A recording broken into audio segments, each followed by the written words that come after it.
So Lourdes, just tell us a little bit about yourself. I was born in Cuba and grew up at a time of a very bloody dictatorship, and then came the Cuban Revolution, which my family and I supported during its early days. And then my father, actually, who was a professor at the university, he was an agronomist and an engineer, was asked to work. I don't know if you remember who Che Guevara was, but he went to work with Che Guevara. He co-wrote the first agrarian reform.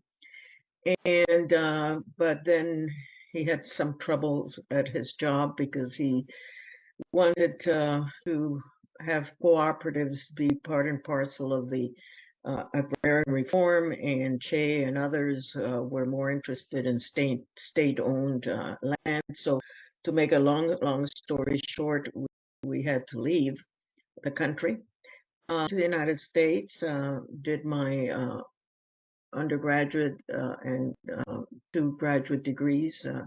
My undergraduate was in economics and psychology.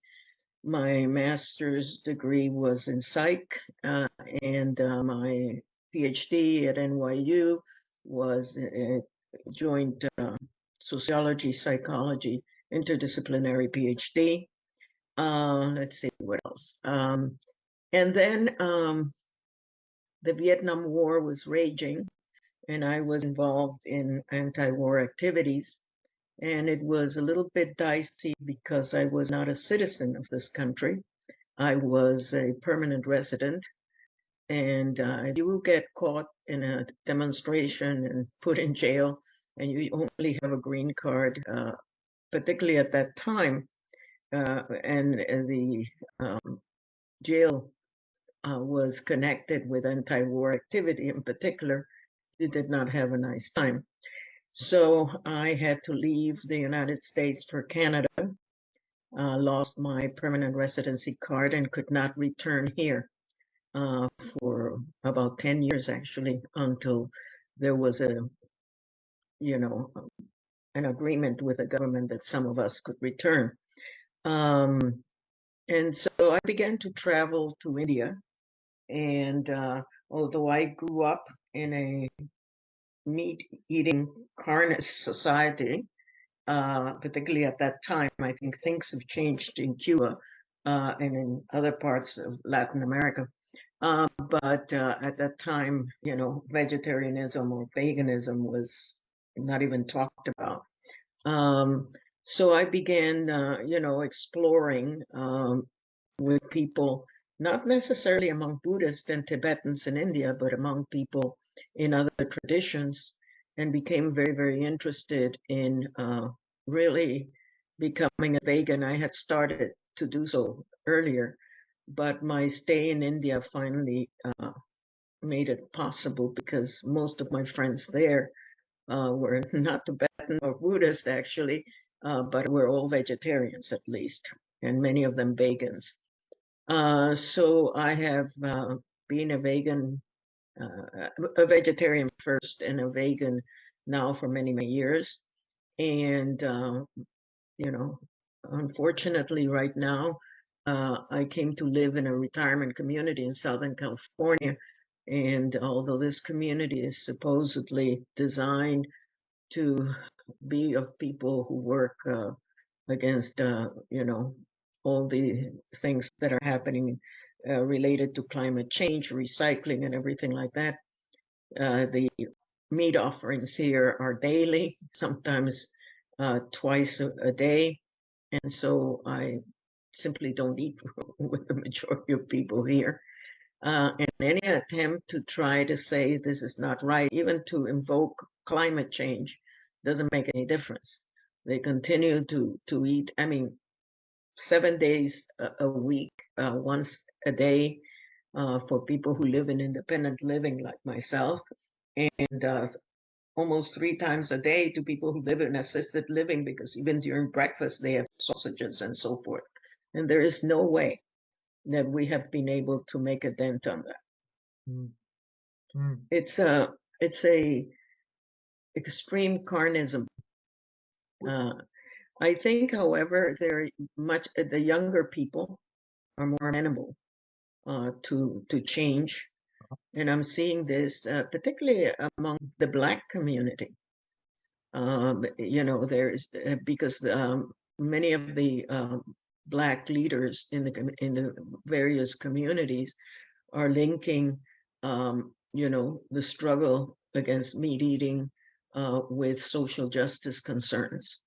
And there's also that movement too among other people of color, linking, not eating meat to decolonizing our lives and so forth. So there is tremendous hope with this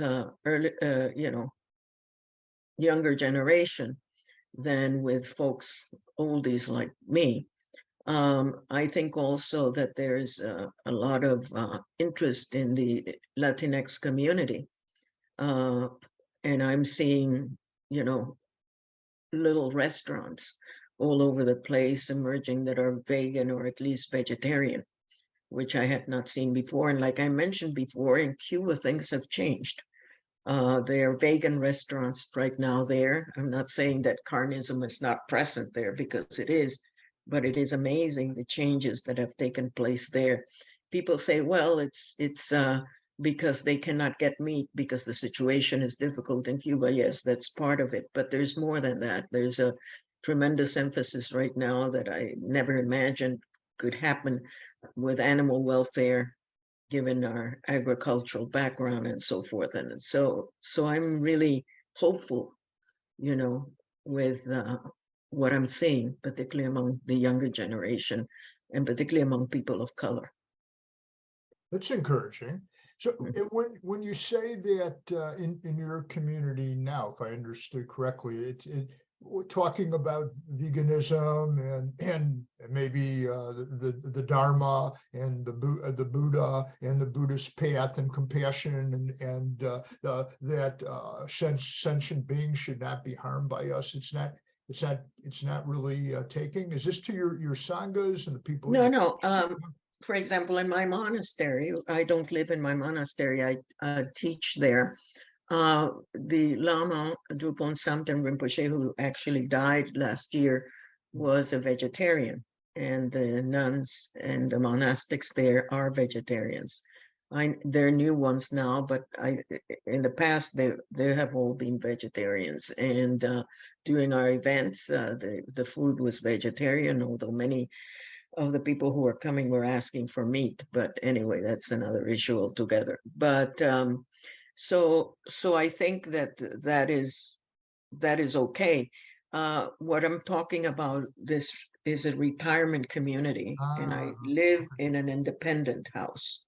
There are 3 levels, older folks like me who live, in a home like any house that you can think upon. And we just have some of the services here. Then there is assisted living for people who can't walk very well and so forth. And then there are the nursing homes. So there are 3 levels of care. And in all 3 levels of care, I mean, if you would have to describe it, they're carnist. There are some of us who ask to stop this kind of practice of carnism because the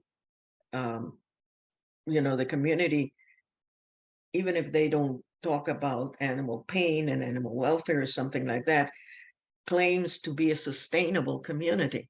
So we say to them, there's no sustainability if you are, having 310 people every day eating, some of them 3 times a week, meat, but it doesn't make any kind of impact. It's I would say that there out of 310 that live in this community, we may have perhaps 11 or 12 who are vegetarians, and 2 or 3, including myself, who are vegans.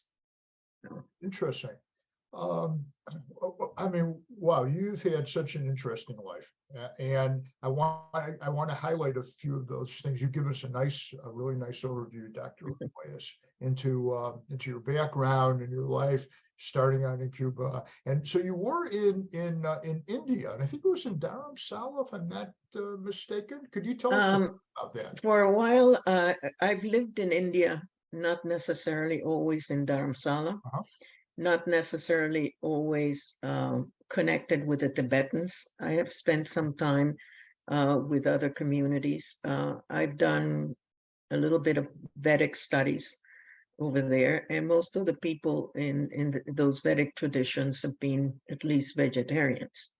When you go to, or when I used to spend time in Dharamsala, and one year I spent a year there, there was a lot of meat eating going on, you know, so I never did get any intimations in the early stages of my Buddhist practice that this notion that, first of all, we had to have compassion for all beings without any exceptions, and that we should do no harm, that this was really being practiced.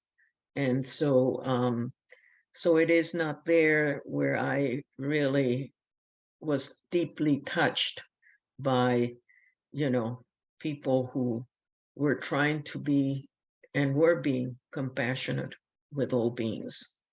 I then, although my tradition is Tibetan, Vajrayana, I also did many retreats with Thich Nhat Hanh, who was of course a vegetarian, and would always even say to us when we were doing walking meditation, please look down to see who you are killing, and so that you can stop killing a little bit and everything like that. So the retreats with Thich Nhat Hanh were really inspirational in that sense. Our Vajrayana retreats in this particular sense was less inspirational. But as I said, I think some of it is changing with this newer generation. But before you came online, I was talking to Carrie and to Andrea that something that I think, I don't know if you have been doing this, but as you know, many Buddhists are involved in scientific studies of the impact of meditation and scientific studies. And there's a Mind Life Institute and so forth. And people like this monk, Matthew Ricard, are very aware of some of the things that are being done to animals, continue to be done to animals, you know, in order to do this research. And the universities where most of this research is being done are defending this. And many of the people who are doing this research are Buddhists. They're Buddhist scientists. And what they say is, well, we have to do what we call necessary evil, because we need to help sentient beings in that particular way.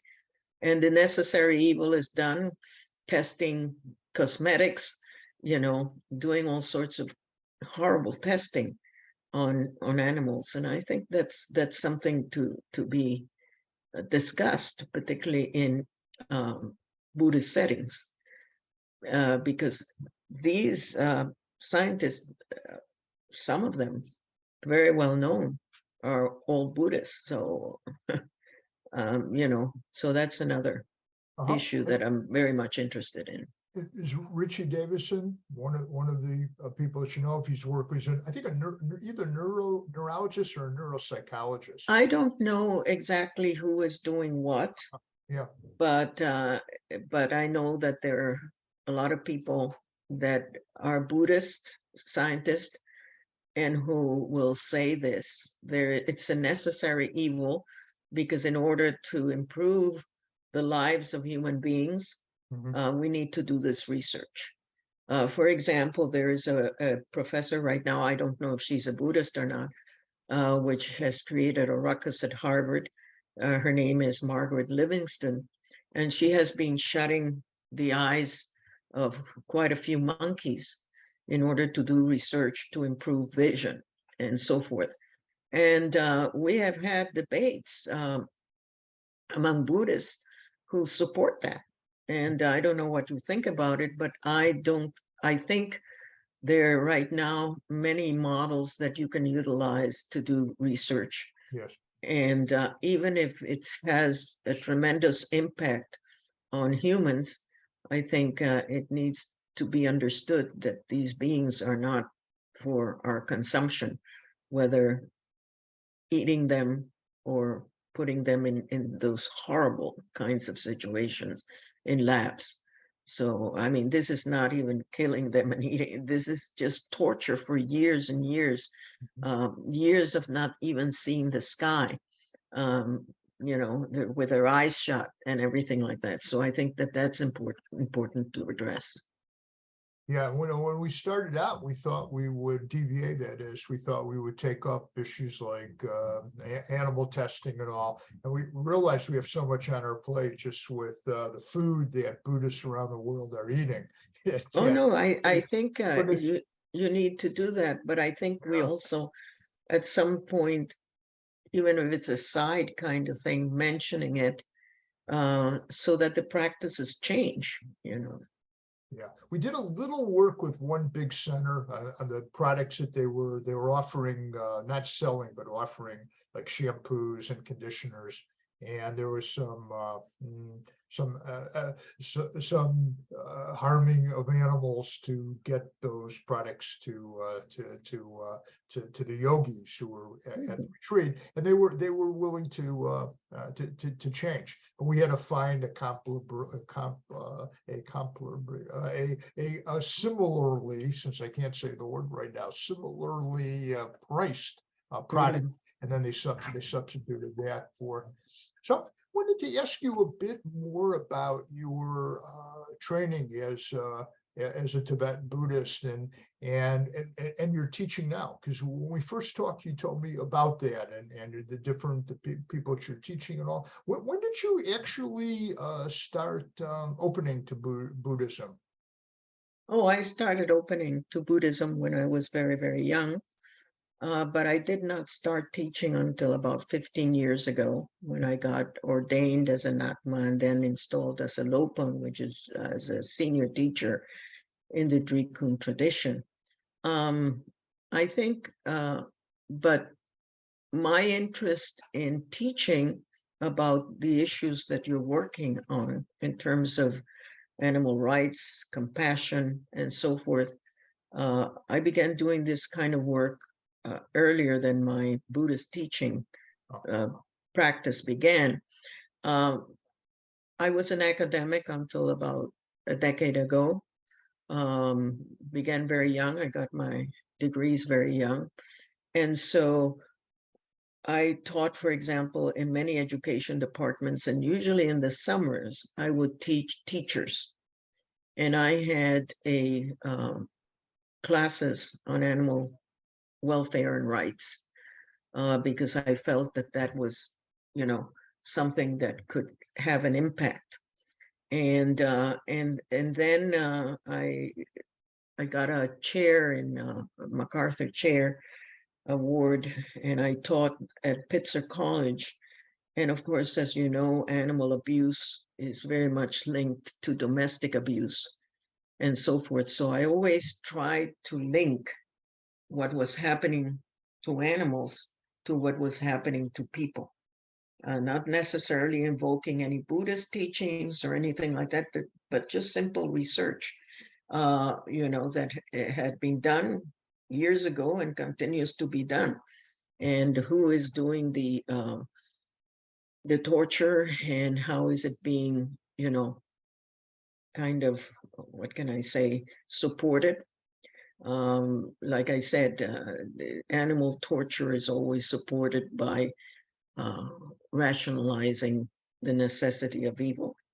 And so I began doing that in my academic teaching, having nothing to do with Buddhism, and particularly with not only, principals and administrators and everything, but the actual teachers in the classroom.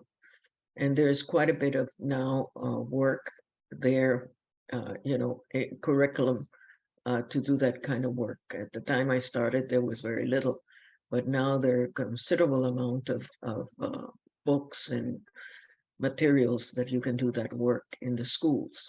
I think it needs to begin in the schools. You had mentioned Mato Ricard, and he's a vegan activist. He actually appears, you might have seen him in our film, Animals in the Buddha. Yes. Yeah. And have you ever met him? I met him once many, many years ago, but he probably doesn't remember me. I was introduced to him. He was the attendant of Dilgo Khyentse Rinpoche, and I attended one of his teachings in Nepal, and he was around, and he was already a very well-known person. He's a scientist, and so I think that this is an example of somebody who can be an example for other scientists. So agreed. He was with the, I think, Nurmi physics lab in France, a famous, well-known physicist, and he just moved to a slightly different lifestyle, being a Tibetan. That's monk. right. And good. Yeah. And so we, as a Tibetan Buddhist, and you have a, I don't know if it's the right word or term to use, a title. You have with Tibetan Buddhism. Can you tell us a little bit about that? How you acquired that? Yeah, I'm a Ngakma, and we're called the White Sangha, and I'm ordained. And then I'm a Lopon, which is a senior teacher. And I was installed as a senior teacher by the head of the Drikung Kagyu tradition, His Holiness Chetsang Rinpoche. And I teach in English and in Spanish.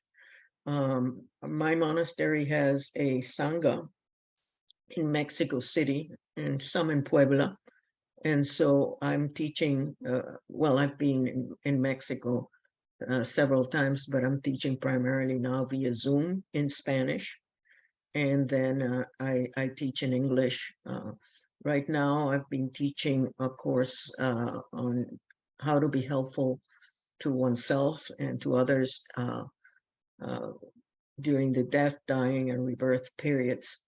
And of course, I include the issue of animals there. Oh. One of the major issues with Tibetan Buddhism is that when you talk about rebirth, you're talking about the various realms of existence that you can go into after this particular life and what you've done in other lifetimes. And then when you discuss, for example, the human realm, you discuss this in very positive terms. I mean, although it's, it's a short period of time and there's a lot of suffering and so forth, this is an ideal rebirth, as well as in a pure land and so forth.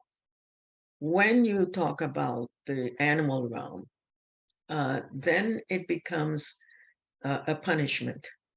And then you begin to talk about animals that they're stupid, they cannot get enlightened easily and so forth.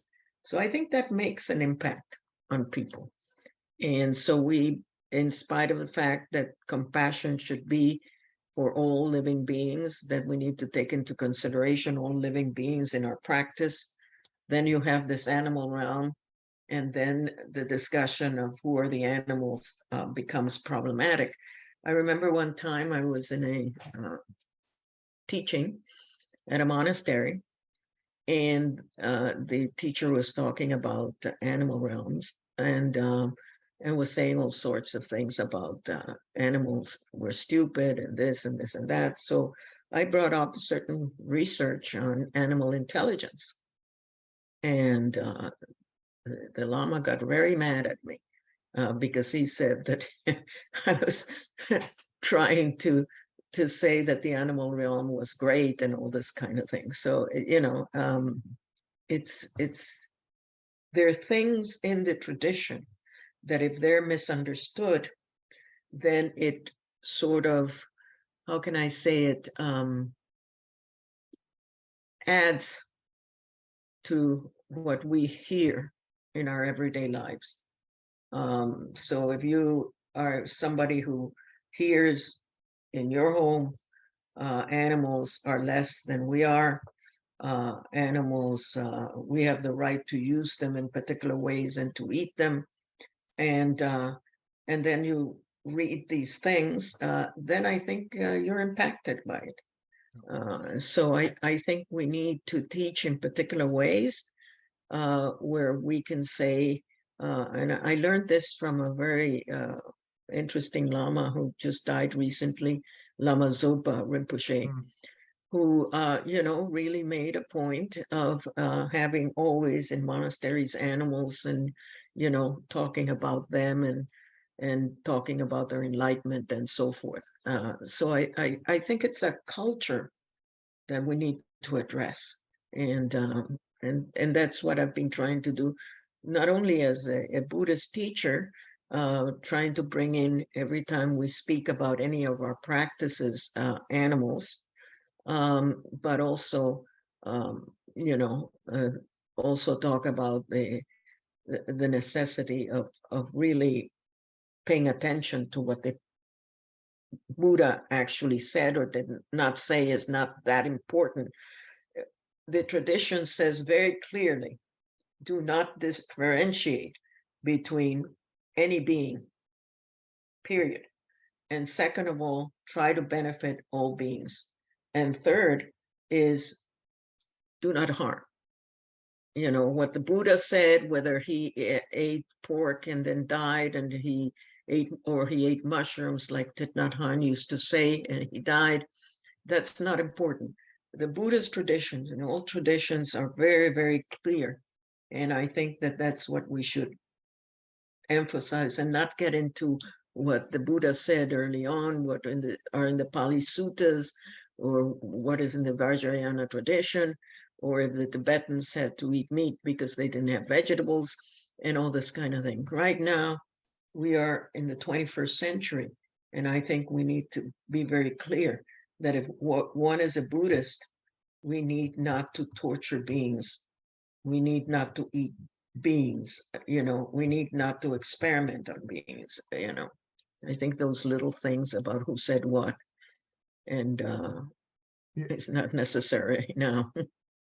I admire you so much for for speaking out. It's not easy, like you just described all the pressure, sometimes subtle, sometimes unintentional, but all these pressures. Theravada Buddhism is no different. It's I've spent a lot of time on behalf of DVA in both Sri Lanka and Thailand. Sri Lanka is a bit more open-minded to this. I think since it's off the coast of southern India, there's a different tradition there. But in Thailand, almost all the monks eat whatever is out there, and they suffer from all kinds of health problems and all. It's really hard to get a conversation going, as you have been trying to do, about this, about what is the purpose of the Buddhist teachings if it's not to preserve life? I mean, what's the point of it?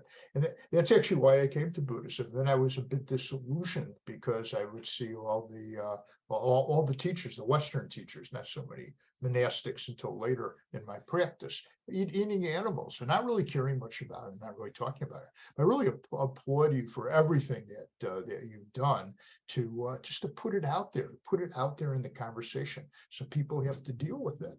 That's the only way it's going to change. If we're silent about it all the time, things will never change. So thank you, Dr. Argüelles, for doing that for such a long time. Are you seeing anything positive there? I mean, I have seen some, but I'd like. I think, for example, one thing that I liked about my monastery and about the work that Drupon Samten Rinpoche was doing is that when he built that monastery, the first thing he developed was a community garden. So all the food, from the monastery could be gotten from that community garden.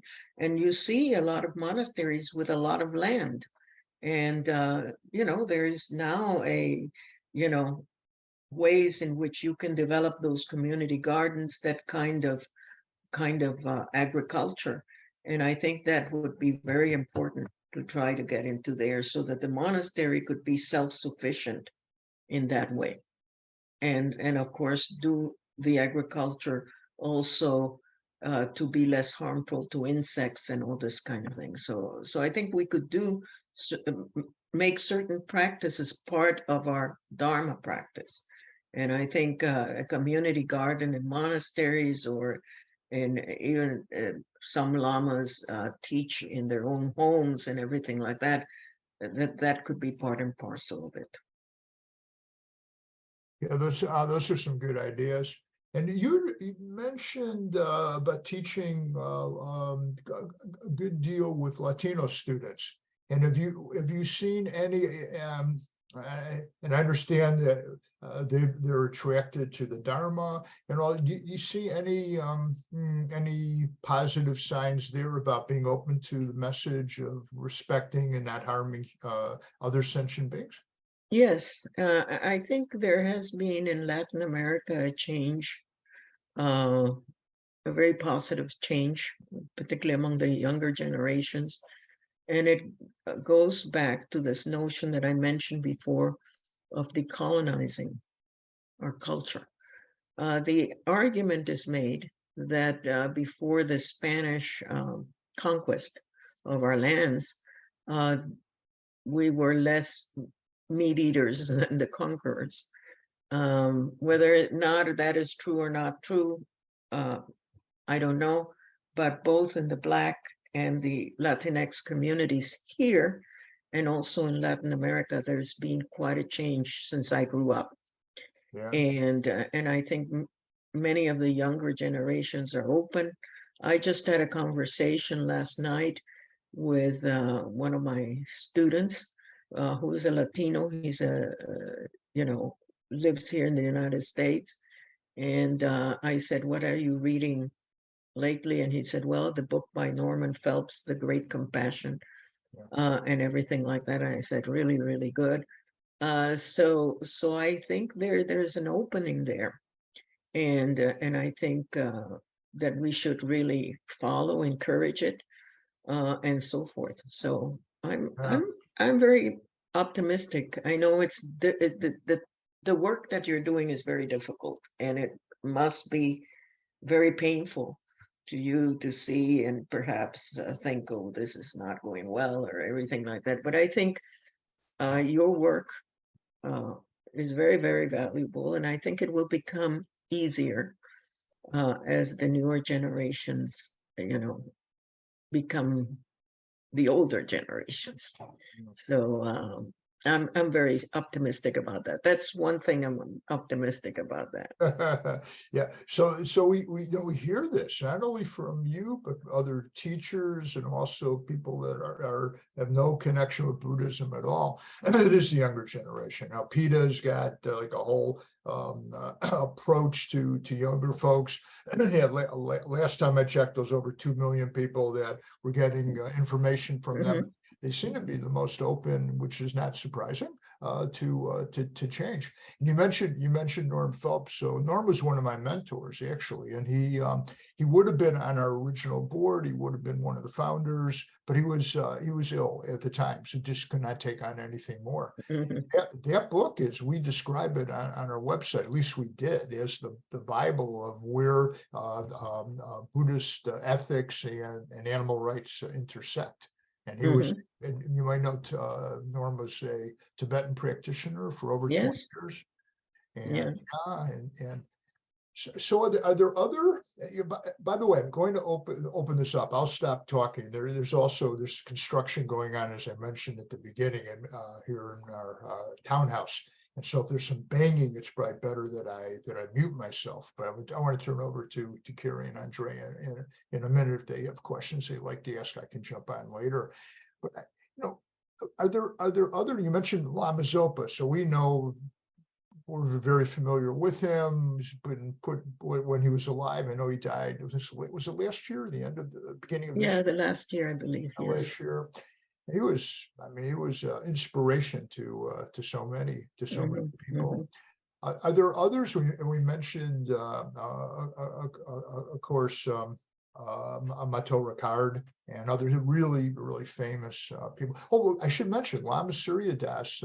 Carrie was in conversation with his office, And he said it's totally fine to use his name on along with your name on our letter to Tibetan centers. I remember him when I first started practicing almost 30 years ago. He had written this book, and I actually saw him, and he gave Dharma talk and guided meditation. Don't remember where it was, but somewhere in San Diego.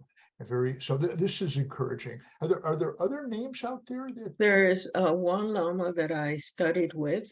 He just unfortunately died a month and a half ago, Kenshin Trangu Rinpoche, who was in the Karma Kagyu tradition. He was one of my teachers, and he was a vegetarian. And in all his retreats, it was vegetarian. Even some of the students who were not vegetarian had to be vegetarian during their retreat. And the only thing I had a problem with him was he said, well, one time that I said, Rinpoche, I think your teachings are great, and you're supporting the vegetarianism and especially veganism and so forth. He says, well, but sometimes when carnism is so much part and parcel of people's lives, I tell them, well, at least make sure if you eat meat that you're not asking for the particular animal to be killed. And I said, well, when you go, I said, we'll agree to disagree on that, because when you go to a restaurant and you order chicken and you eat the chicken, you're ordering another chicken to be killed, and so we had this discussion, but he was very, very open and encouraged his students all the time not to eat meat and so forth. Great teacher. And I miss him. He died, I think, a couple of months ago. Could you say again, because I'm not familiar, what his name is, please? Trangu, Thragu, Trangu Rinpoche. Karma Kagyu. Kenshin is great Kempo, and so we used to call him Trangu Rinpoche, but typically when he's referred as Kenshin Trangu Rinpoche. Yeah, thank you. So I'm gonna stop talking for now. I can maybe circle back later. Just see if Carrie or Andrea have some questions. Questions, issues, protests. I used to tell that to my students. I'll ask. I am curious. I've been thinking a lot about just the word sentient beings. The word gets used often.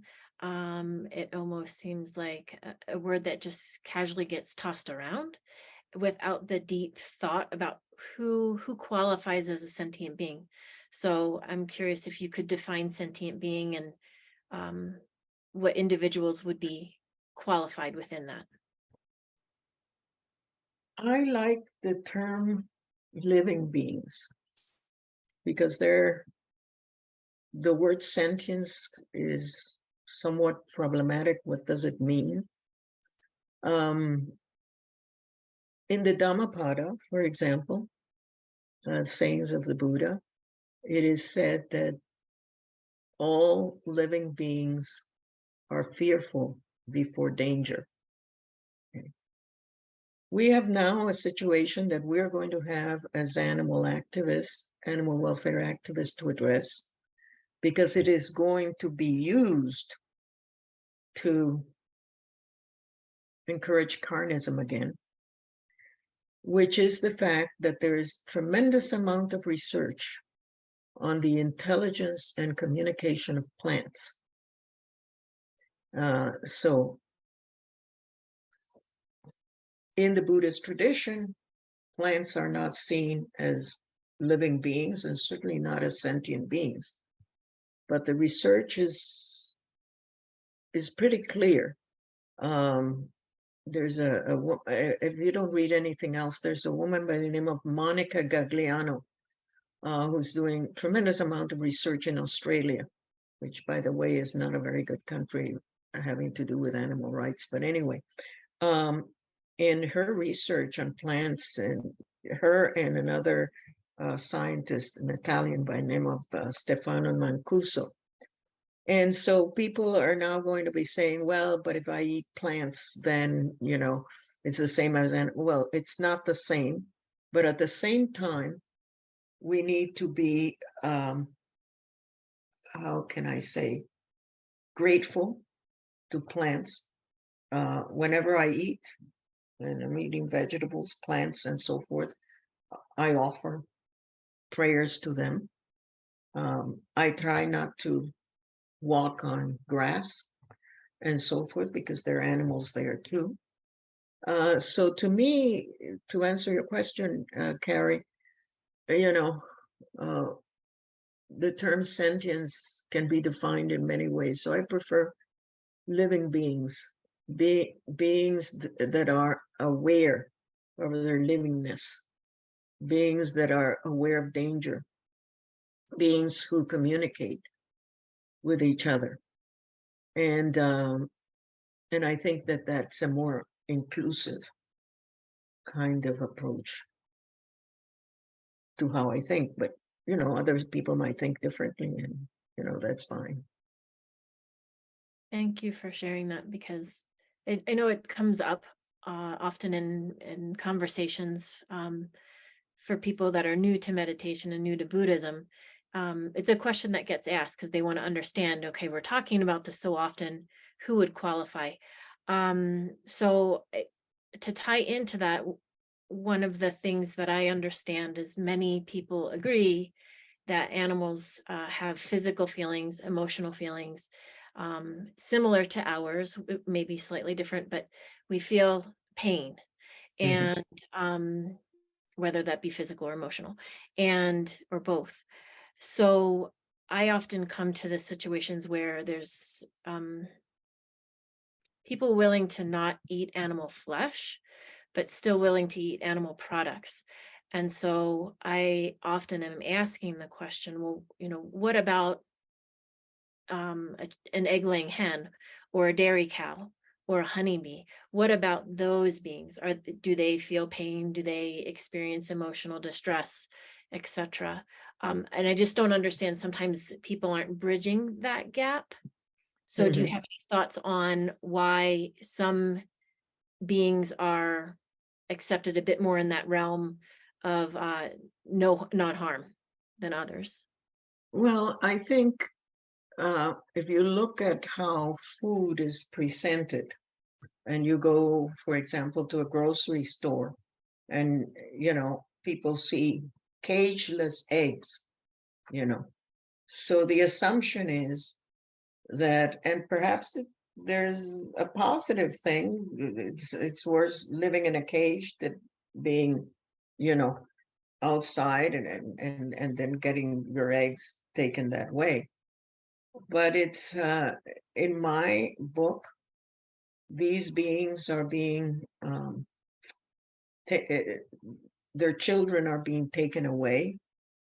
They're condemned to you know, producing things for consumption.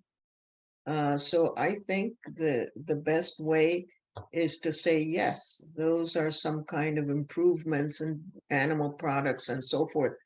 But it is the same thing, you know. These beings are not being treated as what they are, living beings, you know, that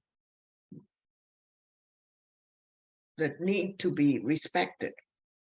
And so I'm a little bit leery. I'm a little bit leery of consumer society and how things are presented. Most things are presented in ways that it doesn't really matter, you know. It's cool, or it's you know, or it's not as bad, like you know, a hen that is cage free and the hen that is in a cage, or the, you know. So I think, to me, it's the same thing. We need to walk away from these practices and find a way to live as much as we can, not perfectly, but as much as we can, a life that creates less injury to other living beings. Not perfect. Nothing is going to be perfect, but I would shy away about some of those comments. I like also the idea of tying animal rights to other social justice concerns. And I think the Black philosophers and activists have done a very good job. There's a woman by the name of last name Breeze Harper, and she's done fantastic work. And there are a lot of people now doing critiques of our food systems. And so all that needs to come together. Any other questions, issues, protests? Thank you. Just one more thing to tie into what you said, and I'd love to hear from Andrea as well. When you talk about, tying in the social issues, I often think of the dairy industry and the egg-laying hen industry, like the sexual abuse that happens within industries in general for production, but also women's rights or female rights. So our reproductive systems. And so I often can think really easily make the connection that this is some other being's body. It's not my body. It's not for me to use and choose to use. So that's a very good point. Yeah. So Andrea, any comments? Yeah, so earlier you had mentioned the connection between domestic abuse and animal abuse. And so something Bob and I have been talking a lot about is slaughterhouse workers and what happens to them and their emotional health and mental health when they work in these places. So I wanted to see if you had any knowledge of this or any comments on that. Very much so. And this is something in this retirement community that I live, because some people here label themselves social justice warriors.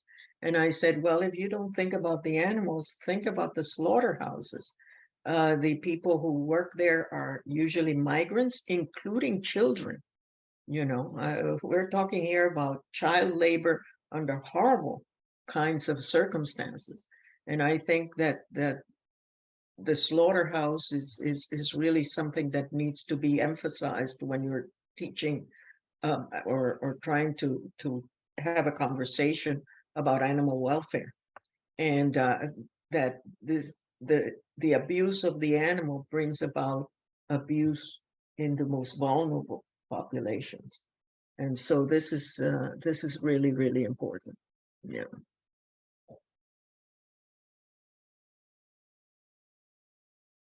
We're actually excuse me, Andrea and I are in the middle of a grant application, and one of the topics we've been discussing and now writing, we have a deadline of early part of next week, actually on Sunday, Monday, is maybe doing a film on this very topic, and through interviews, it'd be a documentary film, of course, talking to the slaughterhouse workers and getting their story, which, as you say, I'm really happy you've been not only said it one time, but really been stressing that and highlighting it in our talk this morning.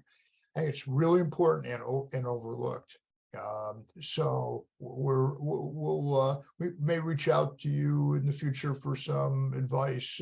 I'd love to be involved in things like that. One thing that I would like is that film to have at least Spanish subtitles, and then have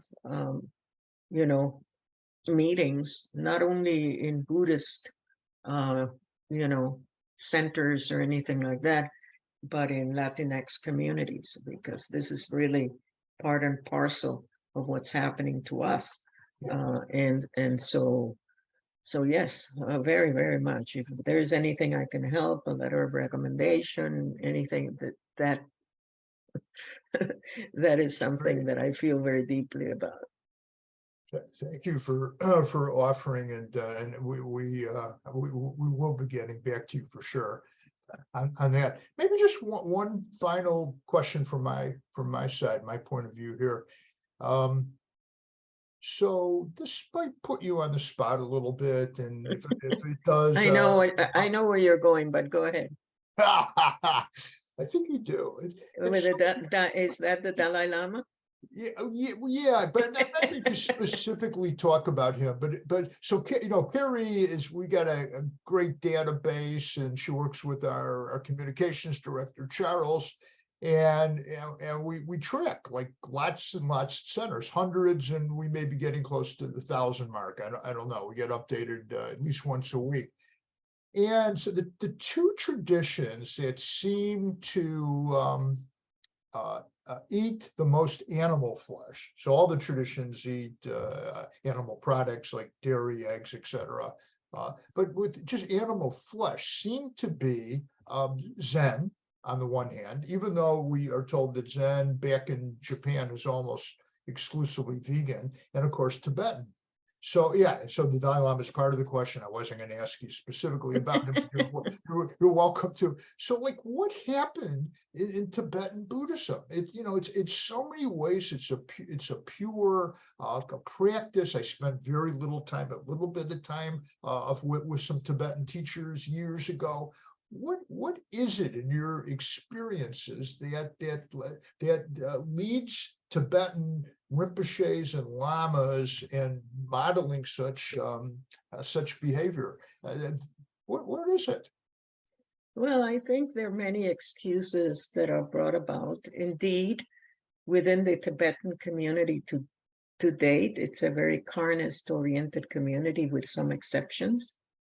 And the claim is that Tibet they were not able to get vegetables there, and so they had to eat what was there. But the point is that the Tibetans that we're talking about have been in India for a long period of time, and that it's not credible to me. I think in the Tibetan medical tradition, there is all sorts of notions that you should eat meat at particular points in time if you have certain symptomatology. And this is what His Holiness Dalai Lama says as to why he is not a vegetarian. I find that difficult to accept, to be quite honest. And I love His Holiness. He was one of my teachers. And I'm sure that I'm somebody who is a terrible practitioner compared to him.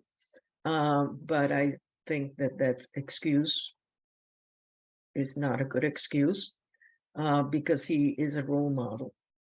And I think if he had been a vegetarian and also a vegan, it would have had a very important impact in the Rinpoches that at least in his lineage, but probably also in other lineages. So I don't think that carries any weight, that they came from. Yes, I also came from Cuba, where everybody ate meat. So am I going to say, well, I'm eating meat because my parents ate meat? This kind of scenario. So it's unfortunate. I think he could do a lot of good, more good than he does in other things, if he would be at least a vegetarian and preferably a vegan. He has supported a lot of animal welfare, other kinds of animal welfare programs, both in India and in Nepal. I did a kind of a program in Gandhin Jansi Monastery, which is a Galup monastery in southern India, where the animals were on the grounds of the monastery, with all sorts of illnesses and so forth. And we hired a vet that would go around with some of the nuns to help the animals and so forth. And His Holiness was very intent on helping us develop that program. So in that sense, the compassion was there. But I think it would be great if he would adopt a vegetarian or a vegan lifestyle, because it would have a big impact beyond his life. Yeah, thanks for talking about that. Wow,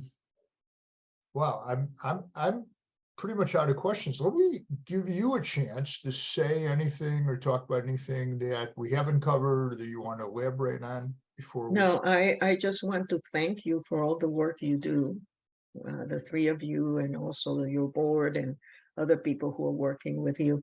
This is very necessary from the perspective of the animals that you're helping, and helping us really Buddhists to walk our talk.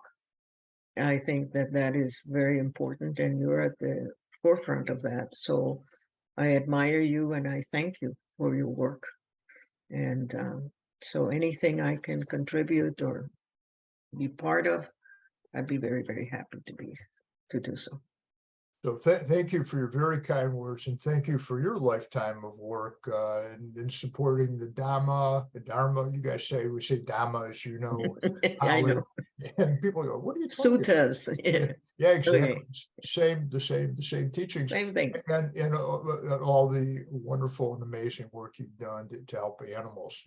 And you're in a kind of a unique position of all these disciplines with psychology and Tibetan teacher and your history and your connection to Latino community and your bilingual and all these other things, and you put them together, and wow, I can only imagine what you have done to help animals, and of course humans as well, but help animals who are. I haven't done much. I think people who are doing the work are you guys, and I congratulate you